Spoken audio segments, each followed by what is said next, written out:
राजा निमंत्रण होता राजा को माने निमंत्रण दि जाता बा दावत दि जाता राजा गले भोजी खाइले किंतु भोजी खाऊ खाऊ राजा को बहुत जोर झाड़ा लगे सरकार ताले सुनामटा पाई थांते केंद्र सरकार से पाई न थांते न पाई थे हुए तो सेटा तांको विरोध रे जाई थांता।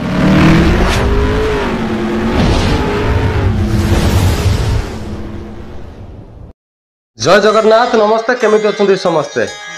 आपण माने तो राजनीति देखि थेबे कांग्रेस बीजेपी आ बीजेडी ओडिसा रे खास करके बीजेडी एमाने केही भलो नहोती समस्ते भलो केही भलो नहोती फिर भी समस्ते भलो केमिति बेरोजगार युवाओं के बैंक अकाउंट में गर्मी है काफी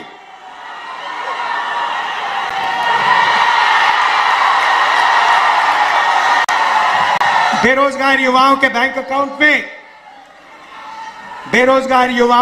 अकाउंट में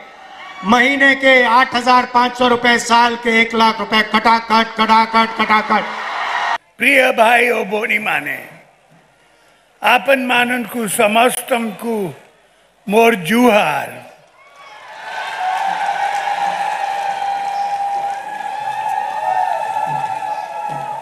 आजी कालिया योजना रे 14 लाख चासी मानन को 700 कोटी टंका मिली बे आपन माने खुशी तो मु भी बहुत खुशी ए राजनीति शुणिकी मत गोटे गप मन पड़ा दिने छोटे गपटा को आपण देखु आम राजनीति गपटा जमती है राजनीति सेमती चली गपटा शुणु कौन गोटे देश गोटे राजा था बहुत सारा प्रजा था प्रजा निमंत्रण होता राजा को माने निमंत्रण दि जाता बा दावत दि जाता राजा गले भोजी खाइले किंतु भोजी खाऊ खाऊ राजा को बहुत जोर झाड़ा लगे राजा हेटू कौन करेंगे घर को जीवा अवस्था ना अधा बाटे झाड़ा हो कौन कले राजा क्या न कही न जानी सेठू सीधा चलले चल गोटे खाल देखिले से खाल राजा झाड़ा बसीगले जमती राजा झाड़ा बसु बसु गोटे काऊ से चरुला से काउटा फड़किना उड़ी पलैगला कहीं राजा आगु तो बाहर झाड़ा बसार अभ्यास ना तत्कालीन झाड़ा बसी से गोटे काऊ उड़ी पलैला राजा आश्चर्य हो गले राजा को झाड़ा हेटू बंद हो गला तो कहला मो गांडी गोटे काऊ बाहरला हेटू राजा धीरे धीरे चलती जाकि दिन सारा किसी क्या न कही गुमसुम हो बसती राति हो जाए जब राति हो जाए राजा कक्ष को जाती शोवाई सेठू राजा शोई था राणी पचारती महाराज तुम आज किसी मुह कहीं सुखी जाइए से भाया चेंगा आउ ना महाराज आउ किसी न कही तेणु शोई था राणी बाध्य कर महाराज कहले आज भोजी खाया जाइली तो मत झाड़ा लगिला क्या एक कथा कहबन तो मु कहि महाराणी कहले हाँ ना कह मु क्या कौन कहि आपण कथा मुझे भर रखी मुझे कहीं क्या कौन कहि सेठू राजा कहले मो गांडी गोटे काऊ बाहरी पड़ा मुझे झाड़ा बसला टाइम गोटे काऊ बाहरी पड़ा राणी शुणिकी आश्चर्य होला अरे महाराज तो एक कथा मत कहना एत जाए राति है सेठू राजा शोई पड़े राणी भी शोई पड़े कथा सरीगला सकाळ हो जाए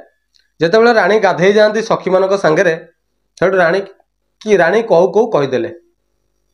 जानिच ना आम राजा गांडी काली 2टा काऊ बाहर किंतु ये राजा गांडी गोटे काऊ बाहरी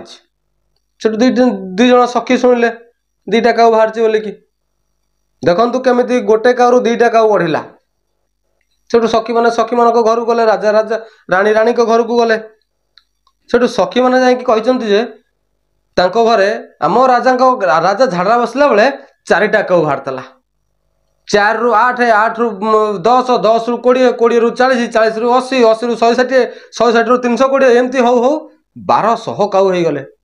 सेठू प्रजा माने आंदोलन कले राजा द्वार में बसिकी सेठू प्रजा माने राजा को डाकिले महाराज कहले कौन है एत लोक कहीं कथा प्रजा मान तुम कहीं कौन आस ना आम आ तुम कथा शुणुनु एत बड़ बड़ा कथा हो गला आम प्रजा कानू कथा आसनी महाराज कहले कौन है मु तो जानी कि ନା ଆପଣଙ୍କ ଗାଣ୍ଡରୁ କାଲି 1200 କାଉ ବାହାରିଥିଲେ ଏକଥା ଆମକୁ ନ କହି କେମିତି ଅଛନ୍ତି? ରାଜା ଶୁଣିକି ଆଶ୍ଚର୍ଯ୍ୟ ହେଲେ। ଶୁଣା କାଲି ତ ମୁଁ କହିଥିଲି ରାଣୀକି ଗୋଟାଏ କାଉ କଥା, 2 ଦିନ ପରେ ଶୁଣିଲା ବେଳକୁ 1200 ହେଇଗଲାଣି କାଉ। ଆଜ୍ଞା ଆମ ରାଜନୀତି ଏମିତି, ଯେତେବେଳେ ନବୀନ ସରକାର ଆମର ଆସିଗଲେ ସେମିତି ସ୍ତ୍ରୀ ଲୋକମାନଙ୍କୁ ଗୋଟେଇଲେ।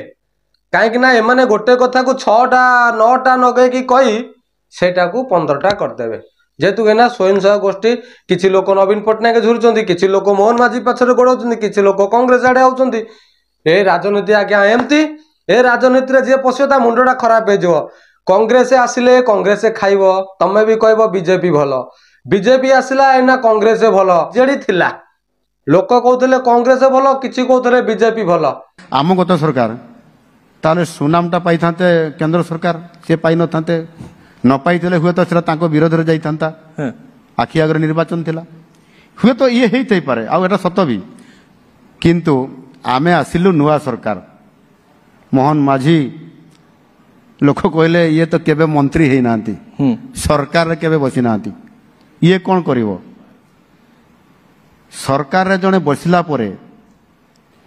ଯେ ସବୁ କାମ କରିବ, ଏକ୍ସପିରିଏନ୍ସ ହେଲା ପରେ କରିବ, ନହେଲେ ନାହିଁ। ପ୍ରଥମରେ କାହାରି କେହି ମା ପେଟରୁ ଶିଖି ଆସିନଥାନ୍ତି, କିମ୍ବା ପ୍ରଥମରେ ମନ୍ତ୍ରୀ ହେଇକିରି ତାପରେ ବିଧାୟକ ହେବା ଏମିତି ବି ନଥାଏ ସମସ୍ତଙ୍କ ପାଖରେ।